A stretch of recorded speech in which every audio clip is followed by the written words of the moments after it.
In your reflections on the significance of iconography, especially you referenced the great Father John of Damascus, and especially his emphasis on the role of an icon being a way to satisfy your love and your desire for the presence of the person, as though you use the image of having a deceased relative's garments, for instance, that you would kiss or put on your eyes as a natural physical expression of being near to them and expressing your love even though they've gone to the next life.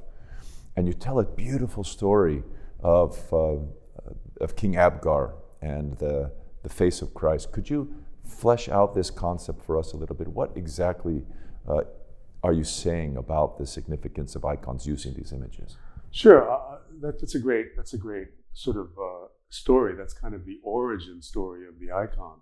But just to frame it, let's just say that I don't think there's a reason to overcomplicate icon veneration.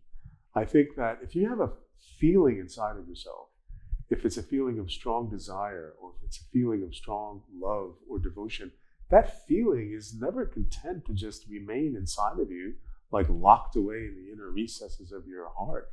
But it strives to express itself physically, corporally, through bodily action, through behavior, through something externalized. It doesn't really exist in a way until it's actually somehow manifested or take shape in the world. And I don't think icon veneration is anything other than that.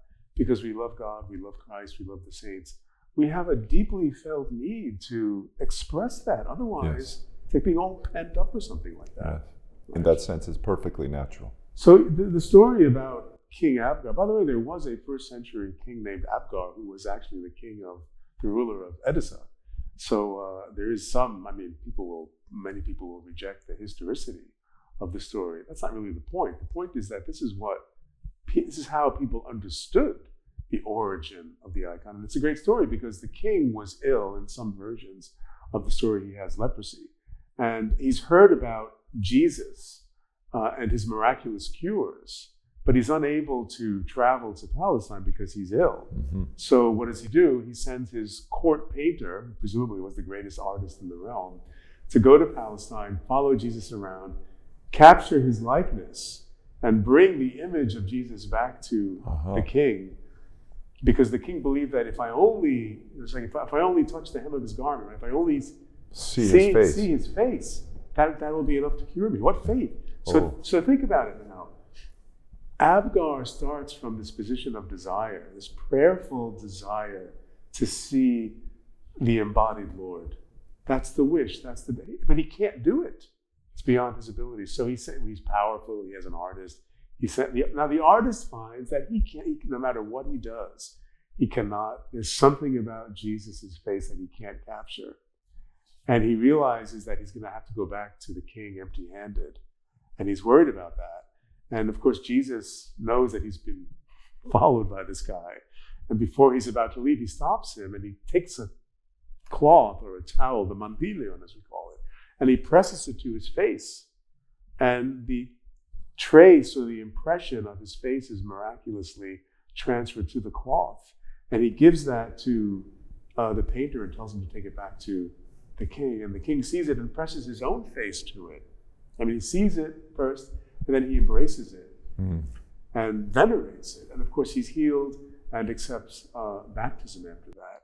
So again, where's the icon in all? The icon, first of all, begins in this kind of prayerful desire for sort of an embodied, a real life encounter with the incarnate Word, with Christ. But we can't do it. I mean, his power can't do it. His technology can't do it. His artist fails him, right? All of his human means to satisfy that, they come to nothing, right? But Christ responds to that desire, right? He in his humble, self-effacing, that's a good one, right? Self-effacing, right? Graciousness provides Abgar with this trace of himself, this physical trace of himself that allows for this embodied kind of, right? And there's the There's in Acts it says that you shall not have images that are made by human hands. Well, guess what? These images are known as images not made by hand. They're not only not made by human hands, the Abgar, the cloth, not only not made by human hands, but they're made by the creator of human hands, if you want to look at it that way. Now, people will say, okay, that's just a story, it never really happened. Okay, I mean, maybe that's true, but that's not really the point here. The point is that this is how our spiritual ancestors understood the way icons functioned and how they worked. They were part of, and again, the prayerfulness of the icon and that desire for desire to become embodied or expressed in some embodied way are some of the hallmarks of that extraordinary story. It is an extraordinary story.